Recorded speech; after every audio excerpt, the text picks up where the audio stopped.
আমাদের work এনভায়রনমেন্টে deadline maintain করাটা আসলে খুব একটা আমরা গোনায় ধরি না, বা আসলে আমরা ডেডলাইন মেনটেন করে যে চলতে হবে এটা আমরা খুব একটা মেনে চলতে ইচ্ছা করে না। এটা আমরা একটা ড্যাম ক্যারের ভাব থাকে, তোর কিসের ডেডলাইন দিচ্ছে মানবো না, এই না ওই না, একবারে ডেডলাইনের আগে মুহূর্তে গিয়ে সাবমিট করবো, ব্যাপারটা এরকম।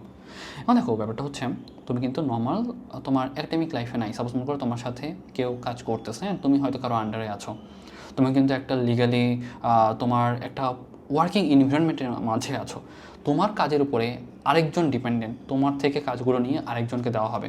দ্যাট মিন্স তোমার ডেডলাইন মেনটেন করাটা কিন্তু খুবই খুবই জরুরি, কারণ তোমার যদি ডেডলাইন পিছিয়ে যায় তার কিন্তু অন্যদিকে আরেকজনের ডেডলাইনটা কিন্তু পিছিয়ে যাবে। তোমার কিন্তু এই জায়গাগুলোতে খুবই খুবই সাবধান হতে হবে। সাধারণত আমার যে সাবঅর্ডিনেট যারা আছে তাদের সাথে আমি খুব কাজ করি, মাঝে মধ্যে এই ব্যাপারগুলো নিয়ে খুবই বোদার্ড হতে হয়।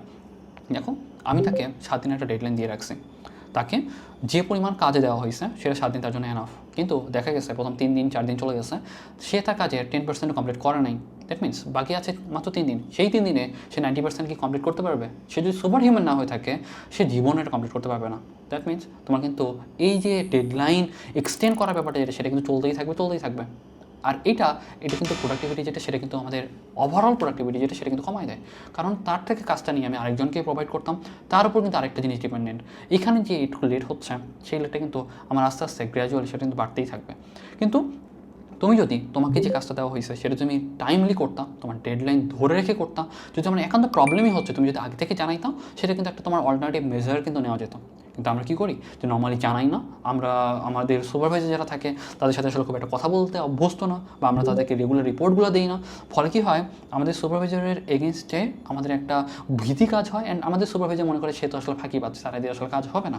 এরকম একটা যখন কলিশন হয়, তখন কি হয় যে ওই আস্থার যে জায়গাটা যেটা, সেটা কিন্তু আমাদের ভিতরে থাকে না। আস্তে আস্তে সম্পর্কগুলো খারাপ হইতে থাকে। আমাদের কিন্তু ওই যে এক্সপেক্টেড যে গ্রোথ বা আনুষঙ্গিক একটা চিন্তাভাবনা, সেটা কিন্তু আমাদের ভিতরে আর থাকে না।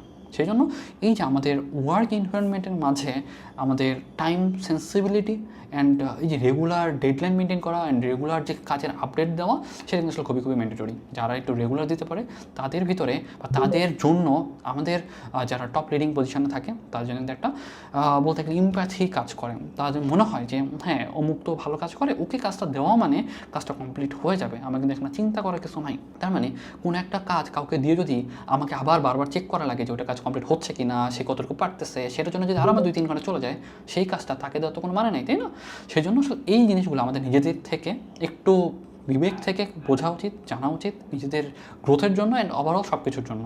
সেই জন্য জাস্ট যারা মানে কোনো না কোনো কাজে কানেক্টেড, কোনো না কারো আন্ডারে আছো, বা যারা আমাদের সাথে কাজ করো, তারা আই থিঙ্ক এই ব্যাপারগুলো অন্তত নিজেদের মাঝে খেয়াল রাখার চেষ্টা করবা। অ্যান্ড তোমরা এই টাইম সেন্সিবিলিটি অ্যান্ড তোমাদের ডেডলাইন মেনটেন করা, আনুষঙ্গিক সব কিছু অবশ্যই ফলো করার চেষ্টা করবা, time to time and obviously with discipline and everything. So thank you everyone. Assalamu alaikum.